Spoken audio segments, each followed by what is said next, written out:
a freelance journalist. I cover different topics around Singapore, but mostly like to focus on human rights, social justice, and democracy.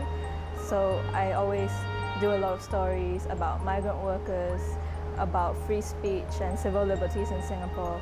And on top of that, as a civil society advocate, I'm also a founding member of We Believe in Second Chances, which is an anti-death penalty group in Singapore. So we work with death row inmates' families to campaign for clemency or for any chance to help their loved ones escape the gallows.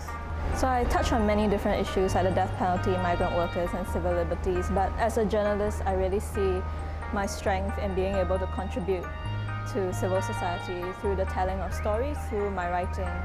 And so I wanted to highlight all these stories that may not necessarily get brought up elsewhere, and to show that there's a lot going on in Singapore that really needs to be reformed institutionally and structurally, that things need to change from the foundation.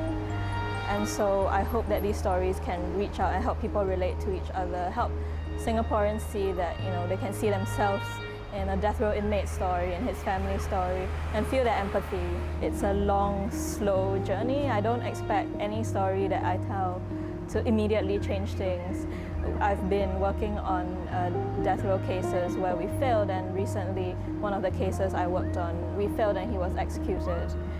But we keep going because we hope that this is an incremental thing, so like every time we tell these stories, it builds up and people pay attention and people start to change, and it starts to become normal to talk about these things. So I hear from friends who are migrant rights advocates who say 10 years ago no one would have talked about migrant workers. Now students are doing projects about migrant workers' rights as their university FYP project.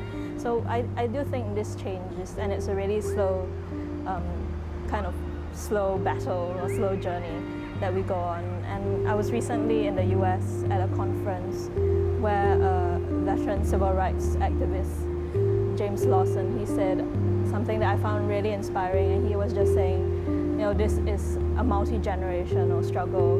This is something that won't just happen overnight in our lifetimes. And he said, I'm a citizen of a country that does not yet exist. And that really spoke to me because I feel like I'm part of Singapore, but I also feel like I'm a citizen of a Singapore that could be better and does not yet exist. But we are all trying to get there.